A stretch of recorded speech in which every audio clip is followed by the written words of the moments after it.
Hi, Tim. How are you? Good. Good. So, as co founder of Emergent Wellness, can you just introduce yourself and tell us a little bit about your background? Okay, so my name is Tim Hobbs. I am a professional geek. I My degree is in engineering, nuclear physics. Computerization has helped uh, lead kind of what I've done in automating processes with lots of different organizations. And I also specialize in collaboration of different businesses trying to put technology together as a best practices in what they're doing in their whole supply chain or their work or the groups that they're doing.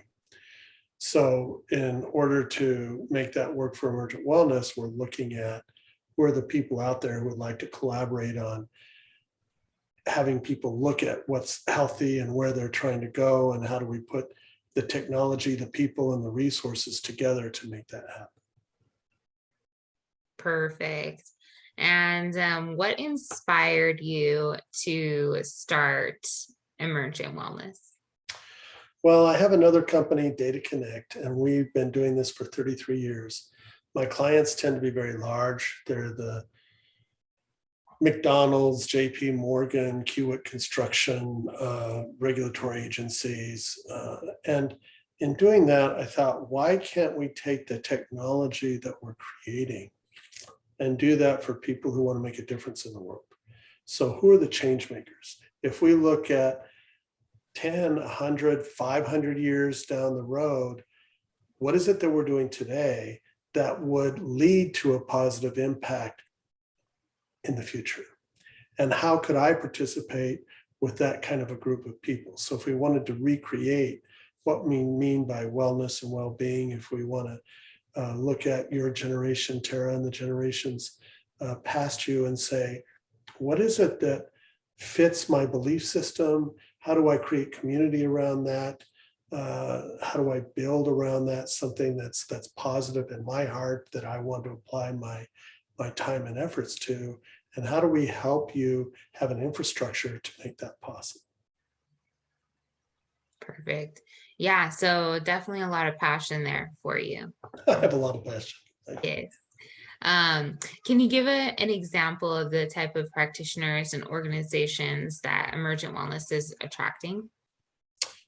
Okay, well, there's three layers, so it's a lot for people. There's an advisory layer that a business or a practice would love to have these people who are the technologically brilliant people, who's the legal, who's the accounting, marketing, um, branding, designing what we want to do. So if you had the best advisors that you could possibly have to build out your practice, who would those be? So that's the advisory layer.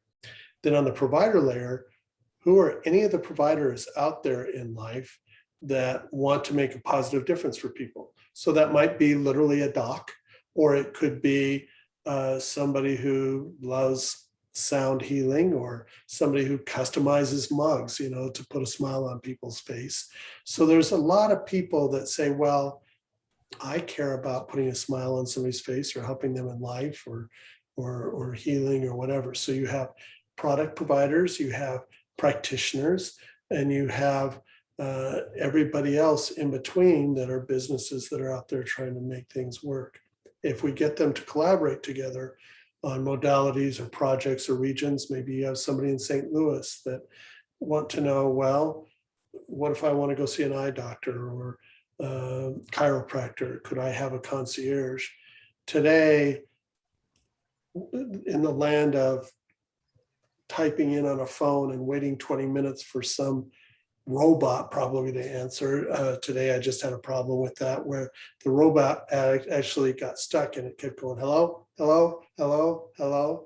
Our customer service in our world is kind of lacking. So if you had a personal concierge or an advocate who understood what your needs were as a person, maybe you want to be part of a cooking class for healthy eating and you'd have fun with that, or you want to go play pickleball, or you want to have an appointment with your chiropractor. Having that personal liaison or that concierge that help with the group or the community for the provider would help the provider. So those are the three layers. You have the advisors, you have the providers, and you have the public that have interest groups or want to just be taken care of and led. Perfect. Yes. So let's talk about the business advisory group. It's a very special and large group. It's getting larger every single day, I feel like. So what is their role, and how do you see your role in the business advisory group as well? Well, I am one of those business advisors, and I just have so much joy with this work. We have people who have made a lifetime, just like me, of serving businesses or doing legal legislation or helping with marketing. And they all are saying, wow, we could apply our trade to each other and just have some fun and make a difference for the people who could make a difference in us. So we as advisors have our niche just like providers do. So, usually we have one or two specialties, and we're pretty good at that. Mine, of course, is the technology side. But I just live in wonder with the people who, know every musician, artist in the world, and they say if we applied this music to this picture on the web, and you're looking for this audience and capturing this audience and bringing them to the party, you just are a fun little tribe making a difference for those providers that are making a difference. So the advisory group, just to be talking about it simple, are the people who already work with businesses in the world. And they've chosen in this advisory group to work around as their clients now, who are the people and the businesses that are engaging and making a difference, including organizations. So organizations like Rotary or other types of things that care about community, how do we help them do more in this arena of complementary alternative medicine or well-being group? So those advisors are the ones that have the providers as clients. Awesome. And so do most of our advisors work remotely? Yes, almost all of them. We're a lot all around. We have people in California to New York, so all over the country. But we do like to get together once in a while. So we just did a couple of times a few weeks ago. Good, that is good. And so at EW, we are focused on the connection between mind, body, and spirit. So can you tell me a little bit about why you decided those were the most important when talking about health, wellness, and well-being? Well, first of all, they're not the most important. How you want to divide and look at things, you could look at the dimensions of living. You could look at your financial health. You could look at your relationships, your personal health, what type of things. But with an individual themselves, usually they're saying, well, how do I think? What do I believe? That should lead us. We should think about what we're trying to create before we just blindly go out there and do something. So rather than, and this is very important, rather than waiting for a symptom or a problem, we're not trying to be a sick care kind of place.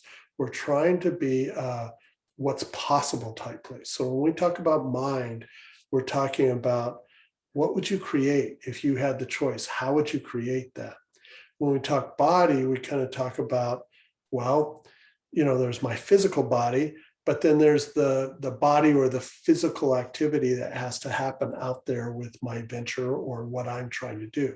So if my container is not as good as it could be, I might not live as long as I want to complete my project. So I might have a good mental project. And in my case, I need a lot of help on my body. My mind I do okay with, but my body needs a lot of help, right?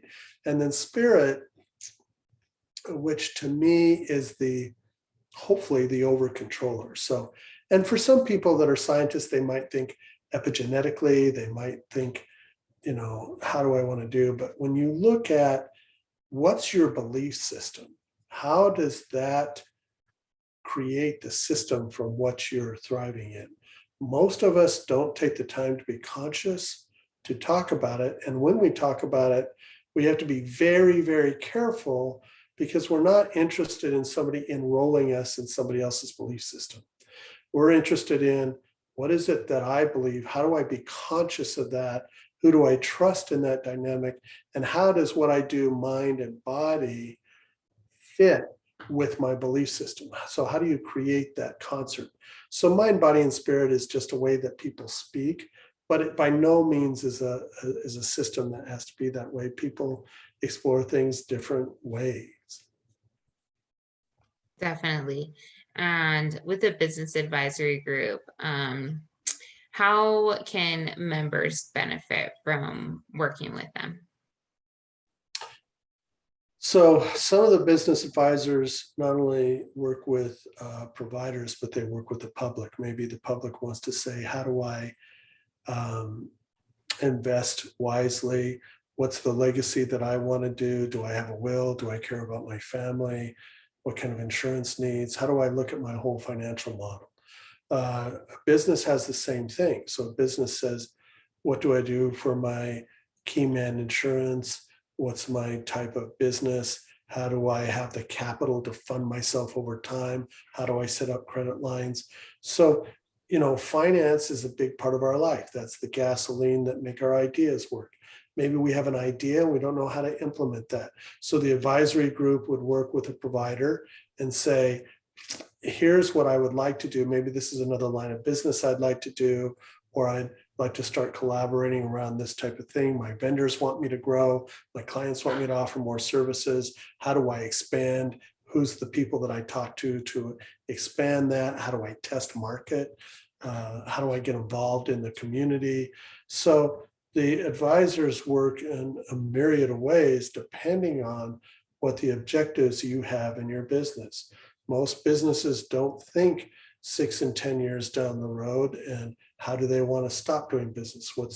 Do they want to sell? What's their exit strategy? Do they want to start grooming an apprentice right away, or how do they want to do things? These advisors help them create a roadmap to success for the business, just like the concierge people would create a roadmap for success for the individual. Yes, the business advisory group is very special to us at Emergent Wellness. And so just to wrap it up a little bit, what are you passionate about outside of work? Oh my gosh. I really am passionate about traveling to different cultures and looking at how they view life and what they want to do. So I get involved in all kinds of crazy things, whether it's working with Easter Island and what they want to do indigenously for the future of humanity and what they're doing on their little remote island, to going hiking in the hills of Sedona. I really like exploring things, foods, people that I haven't done before. I'm kind of a growth junkie or a truth seeker. And so I love exploring new things to help my mind and my body expand. Well, hopefully my body won't expand too much more. Alrighty. Well, thank you so much, Tim. It was great talking with you tonight. And do you have any words of advice for people who want to explore more of what you do? And if so, how can people get a hold of you? Yeah, for people who are looking at what does a journey or a life well lived look like, and especially if they're early adopters and they want to be a part of a young community and grow, get on our website, ask to be a part of the Emergent Wellness Community. It is an invitation only kind of thing. What interests do you have? Do you have an interest in creating a group around a center or modality, a region, a project that you'd like to do? Just hanging out with an interest group. Maybe you want to learn more about epigenetics or how to cook a healthy meal. So any of the people that have an interest in playing with others and collaborating, please come to our site and get involved with our community. Perfect. Okay. Well, thank you very much. You have a good night. Thanks for doing this, Tara. Sure. No problem.